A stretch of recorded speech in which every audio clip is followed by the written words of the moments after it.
Van Gogh a succombé au charme bucolique des plaines d'Auvers-sur-Oise. Les couleurs éclatent et le village se raconte. Doisneau a promené son œilleton dans les coulisses de la proche banlieue. Il offre des clichés loquaces d'une contrée en perpétuelle évolution. La ville et les champs se disputent l'espace comme les faveurs du photographe. Prévert use des mots, apprécie la gouaille des citadins et pas seulement parisiens. L'Île-de-France dont il témoigne est le fruit d'une très vieille histoire. Une et multiple entre le blé et la pierre. Au début, juste de magnifiques forêts, Compiègne ou Fontainebleau, peu de druides, peu ou pas d'elfes, mais giboyeuses à souhait. On y croisait de dignes cerfs, de féroces sangliers et toute une ribambelle de petits gibiers, courts sur pattes, mais bien en chair. Les hommes y élurent domicile. Gîtes clos et repas abondants étaient déjà choses précieuses. Les huttes primitives cédèrent leur place aux relais de chasse qui eux-mêmes se transformèrent en village et puis en ville. Un château non loin de là termine le décor. Vous êtes en Île-de-France, anciennement province de France. Sa destinée se mêle invariablement à celle de la ville capitale toute proche. Son pourtour est tenu par les eaux. Lepte, l'Aisne, la Marne, l'Yonne et l'Eure sont de véritables frontières d'eau qui cernent la terre comme une île.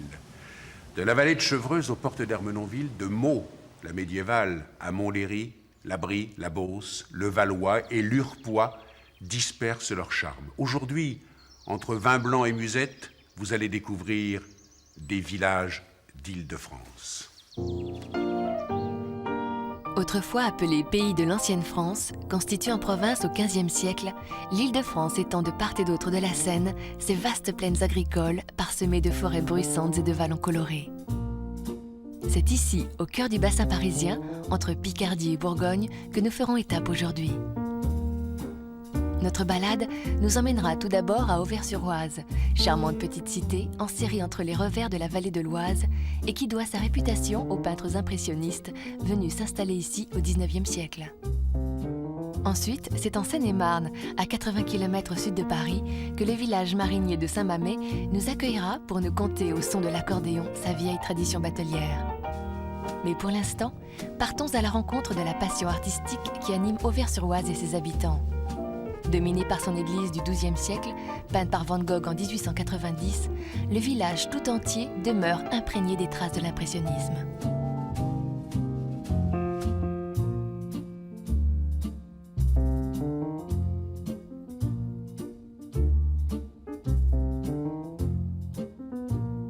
C'est sur les pas de ce passé prestigieux que nous emmène le peintre Bernard Vercruys, installé depuis des années à Auvers-sur-Oise. Je suis arrivé à Auvers-sur-Oise, j'étais tout enfant, puisque c'était dans les années 54-55. Et mes parents ont acquis donc cette maison. Nous sommes juste à côté de la maison du docteur Gachet. Docteur Gachet, qui est donc à l'origine de la venue de Vincent Van Gogh, ici à Auvers-sur-Oise.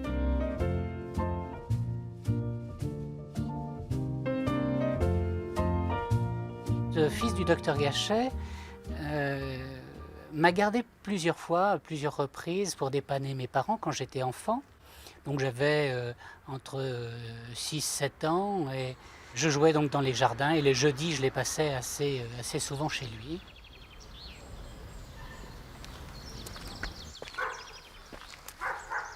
Nous sommes donc en face d'une maison qui a été peinte par Cézanne en 1873.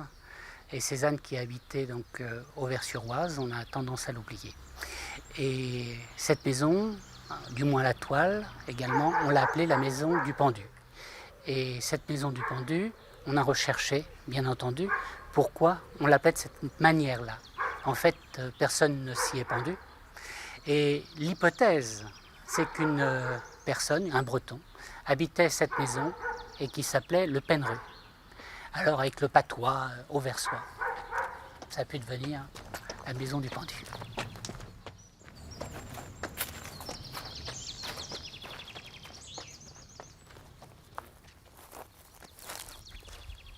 Alors voici une maison très originale et surtout une très belle maison d'Auvers-sur-Oise. C'est le Castelval. Elle date de 1903 et elle a été construite par l'architecte Hector Guimard. Il faut se rappeler que l'architecte Hector Guimard était celui qui a fait les métros de Paris. Ici, nous avons une construction qui est un tout petit peu moins excentrique que les architectures qu'il a fait sur Paris. Elle est beaucoup plus sobre et je trouve que sur Auvers-sur-Oise, c'est, à mon sens, la plus jolie de toutes les maisons.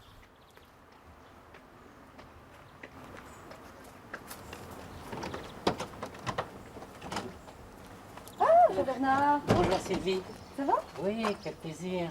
Alors c'est l'un des derniers troglodytes. Je crois que c'est la dernière. C'est la dernière. Dernier. L'histoire d'Auvers, c'était aussi tous ces troglodytes. Les gens, au départ, habitaient des petites grottes. Carrément dans les grottes. Oui, puisque ces grottes ont été formées pour faire des carrières de pierre, j'imagine.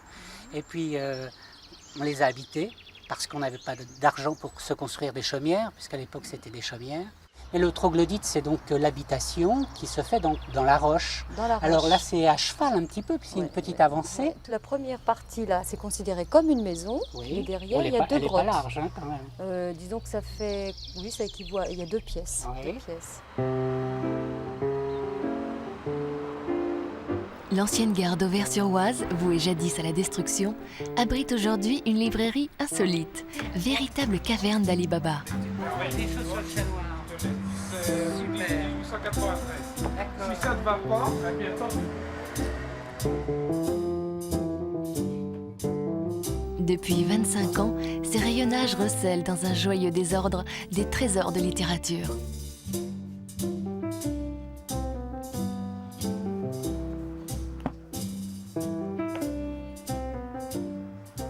Les livres m'ont toujours été ma passion. J'ai la chance d'être fils de collectionneur depuis 3 ou 4 générations. Et le livre, ça trompe pas tellement. Comme je suis dans les livres anciens, pourquoi ne pas s'installer dans des wagons postaux? Ouais. Ce qui est un avantage, puisque ça correspond bien à la gare, ça correspond bien au site.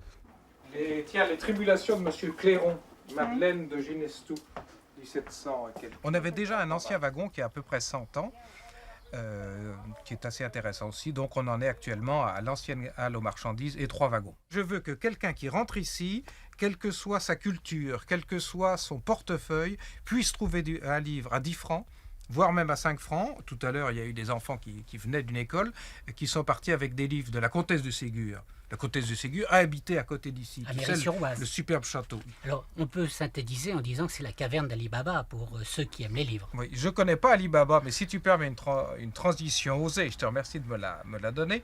Il s'agit du prophète Ali, le fils adoptif de Mahomet, qui a signalé que le bonheur, la définition du bonheur pour le prophète Ali, c'est, pour un homme, je parle du bonheur pour un homme, c'est les bras d'une femme, la croupe d'un cheval ou les pages d'un livre. Pour ce qui est de moi, je sais ce que j'ai choisi. Ouais. J'aimerais bien savoir ce qu'est le bonheur pour une femme maintenant. Ça, tu demandes au prophète.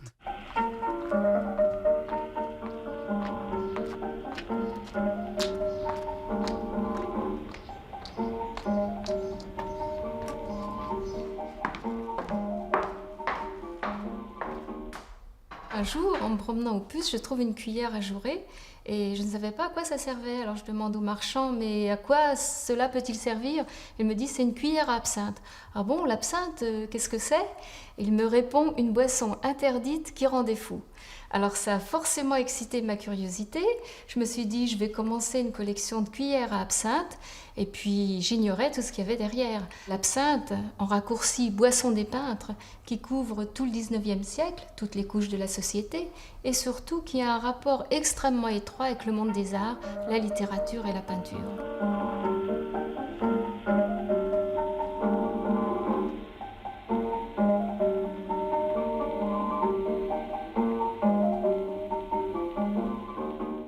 Dans Auvers, un jour, j'ai vu une petite maison sur laquelle c'était mis à vendre. Et là, j'ai eu un déclic. S'il doit y avoir un musée de l'absinthe, c'est là.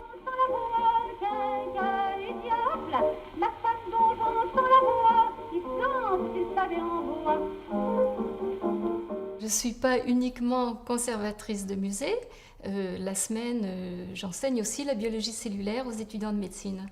Donc, qui ignore ma fonction de directrice de musée de l'absinthe, et j'ai donc 2 vies parallèles, et c'est très intéressant. grandes fenêtres comme ça, Zoé. Ah bah regarde, ils sont là tous les deux, regarde, c'est génial, regarde. Super. Ça y est. Voici le pavillon de banlieue. Là, elle est en ciment, elle veut être bourgeoise et ridicule, et en fait, c'est une magnifique petite maison en planche. Une petite maison en planche qui était habitée 6 mois par an, avec juste un bas qui était complètement vide de tout. Et les gens venaient pour quelques mois. C'était sur pilotis. C'est sur pilotis. Et il y a 40 maisons comme ça ici, ils l'ont là. Et c'était des maisons qui étaient abandonnées tout l'hiver. Et les gens, au mois de mai, ils venaient la redécouvrir, ils ouvraient les fenêtres, ils nettoyaient, ils passaient à la javel. Et ils passaient, des gens de Paris passaient les vacances ici. Elle est en dessous, la maison en planche. Hein. Elle est toute en dessous. Elle vit encore. Hein. Elle est là. Et c'est une maison qui date de 1900. Enfin, ce qu'il en reste et qui est caché en dessous, avec beaucoup d'imagination, tu la vois quand même.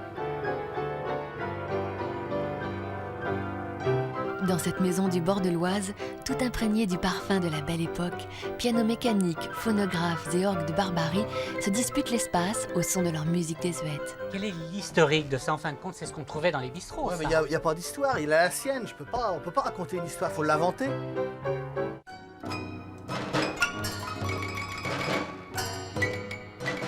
Ils ont joué pendant 20 ans et pendant 70 ans, ils ont gardé leur musique dans leur tripes à l'intérieur et personne ne les a fait marcher.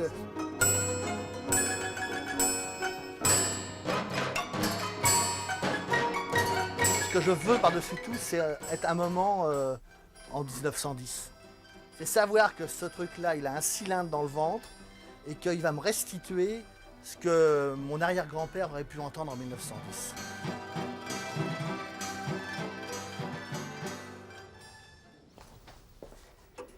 Me voici dans mon atelier, plus exactement dans notre tanière féline. J'ai toujours peint, en fait. J'ai peint depuis que je suis enfant, et puis comme nous tous, j'ai peint à l'école. Peut-être la différence, c'est que souvent, après l'école, on arrête de peindre, parce qu'on n'a plus le temps. Et moi, j'ai pris le temps. Et le chat s'est installé très bizarrement dans mon œuvre, dans mon travail, d'une manière, je dirais, presque silencieuse.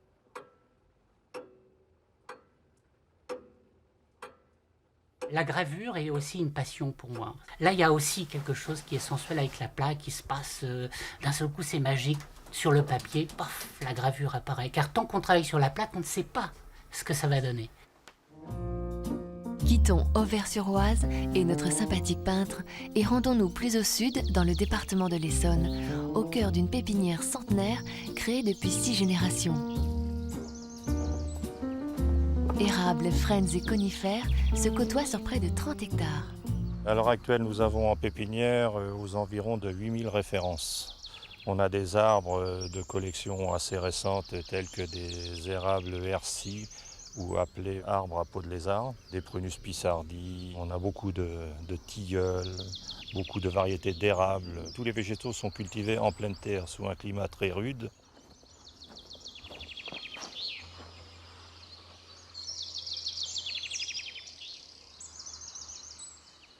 C'est un travail artisanal car certaines plantes demandent des dizaines d'années à être cultivées pour arriver à des résultats immédiats. La spécialité de chef de culture consiste à diriger, de mettre en œuvre toutes les plantes sur le terrain à partir de la taille, des plantations sur place, le tutorage, les binages. J'étais le premier responsable des pépinières de Mennecy. Ce qui fait ici un quart de siècle que je suis sur le site. Oublions à présent la terre ferme et promenons-nous au fil de l'eau pour nous rendre à Saint-Mamé, pittoresque village de mariniers, situé en bordure de la forêt de Fontainebleau, au confluent de la Seine et du Loing. Ici, l'Île-de-France n'a jamais aussi bien porté son nom. Point de rencontre de toutes les voies navigables, traversant le centre et l'ouest de la France, Saint-Mamé vit entre terre et eau.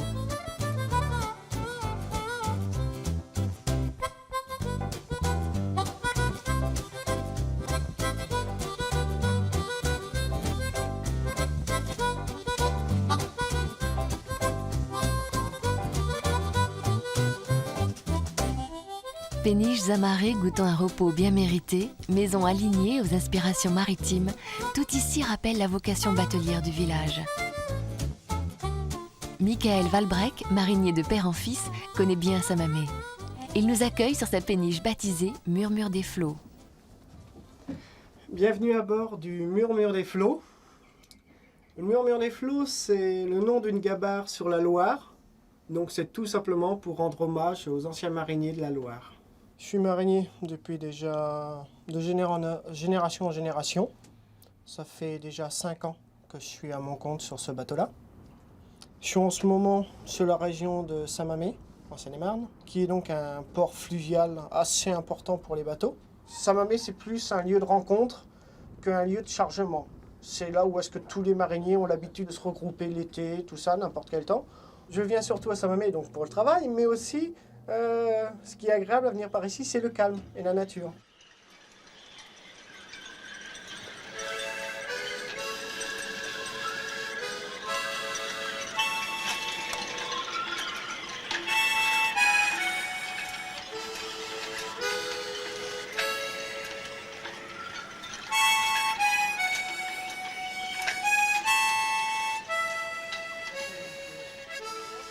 Aujourd'hui, les mariniers en quête de chargement se sont donné rendez-vous à la bourse d'affrètement.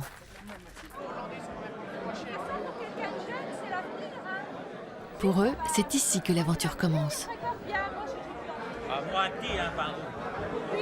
n'a pas assez d'apport pour prendre du gros. On n'a pas assez d'apport pour prendre du gros. Chaque marinier attend que le nom de son bateau soit appelé pour choisir un voyage et assurer le transport de la marchandise. Séance est ouverte. Berlis, Virginie, C'est ce que l'on appelle le tour de rôle. et Delturquoise, Flétan, Tidakira, Philo, Voyou, Gemma, Carly.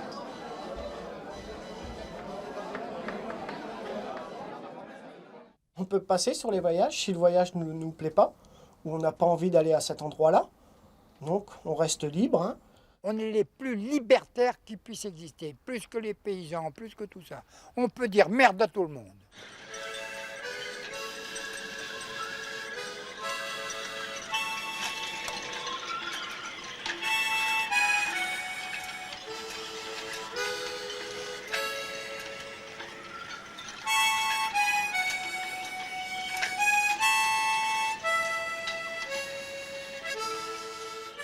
Moi, j'ai commencé en 1953, donc j'avais 23 ans. Quoi. Alors là, j'ai acheté, c'est mon père qui m'avait prêté un petit peu d'argent pour acheter un tout petit bateau de 100 tonnes. Il m'a donné un vieux mulet. Ça, c'est un 38,50 m. C'est le Dunkerquois, ça. Et c'est Gérard, son nom. C'est aussi un berrichon, celui-là. Moi et ma femme, nous allons bientôt avoir un enfant. Bon, il n'ira pas encore à l'école jusqu'à l'âge de 4-5 ans, donc on est encore tranquille pour ça. Les mariniers, on aime certainement plus les enfants que les terriens.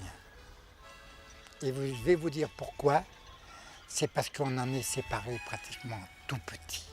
Quand l'enfant arrive à l'âge de la scolarité, on arrête le métier pour aller travailler à terre, pour rester avec l'enfant, parce qu'on n'a pas tellement envie de s'en séparer. Ça a été dur quand j'ai été scolarisé, mais ça a été très dur quand j'ai scolarisé mon fils.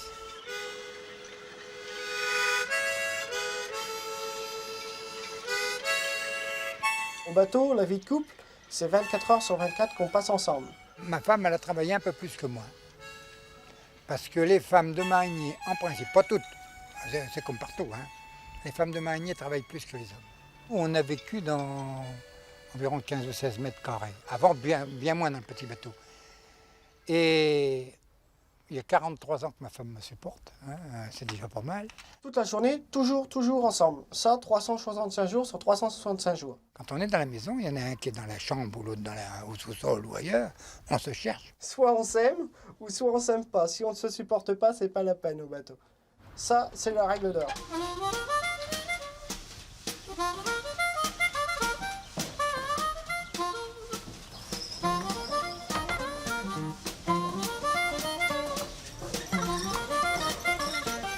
À l'autre bout du village, on s'active pour mettre la dernière main aux préparatifs du mariage de Sylvie, fille de marinier.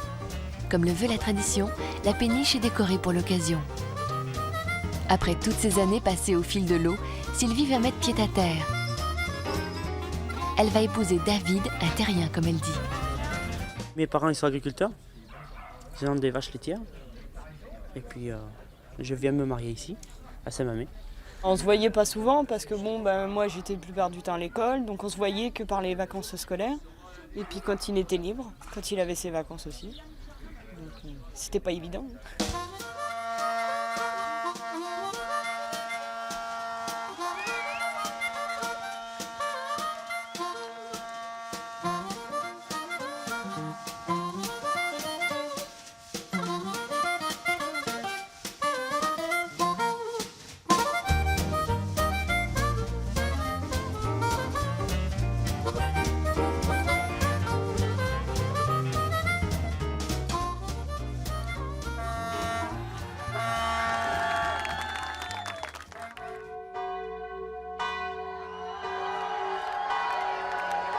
À Saint-Mamé, l'union de David et Sylvie fait figure de symbole.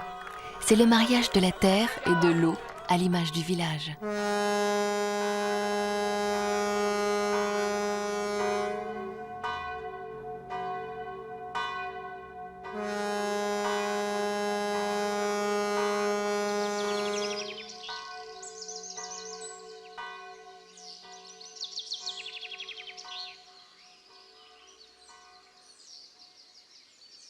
Saint-Mamé est en fête. Le village s'est donné rendez-vous sur les bords de Seine pour assister aux fameuses joutes nautiques.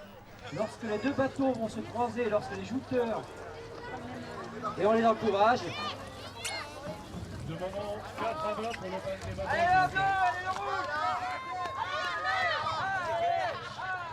Prêt, messieurs les jouteurs?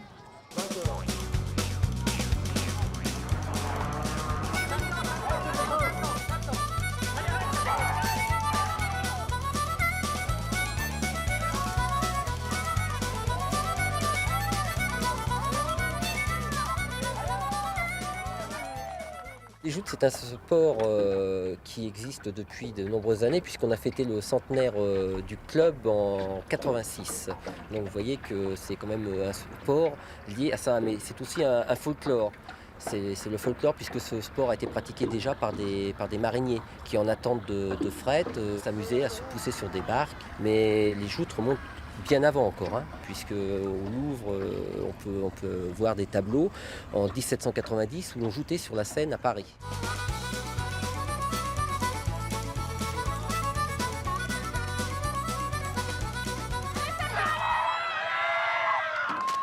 Nous effectuons une fête, ce que l'on appelle la fête du club, où nous élisons un roi sec, c'est-à-dire qu'on mélange toutes les catégories, et puis le vainqueur de toute cette catégorie est déclaré roi sec. Le roi sec, c'est la personne qui, durant toute la journée de joute, n'a pas tombé une seule fois à l'eau.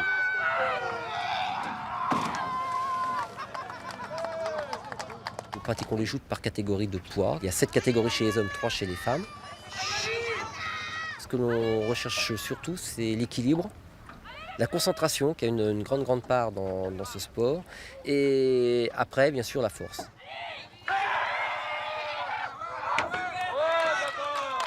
J'ai commencé à jouer en 83 et j'ai été champion de France 2 années déjà, 94 et 95. On est 8000 licenciés en fédération. À Saint-Mamé, nous sommes 40 licenciés.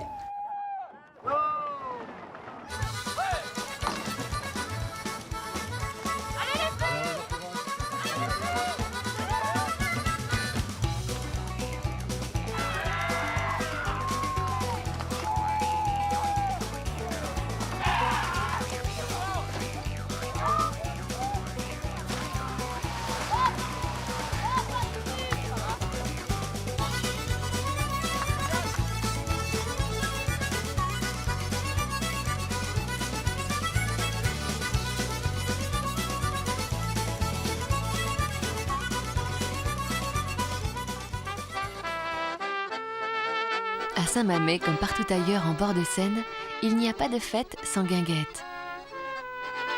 Ici, le bal musette est une véritable institution.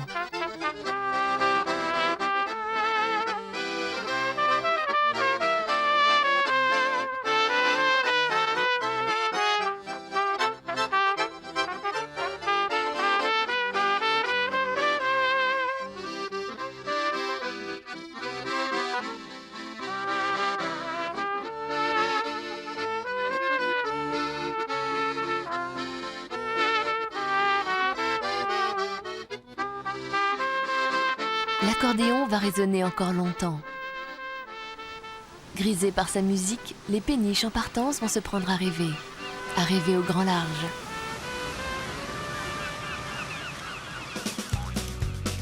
Il n'y a qu'ici en Île-de-France où l'eau peut encore enivrer.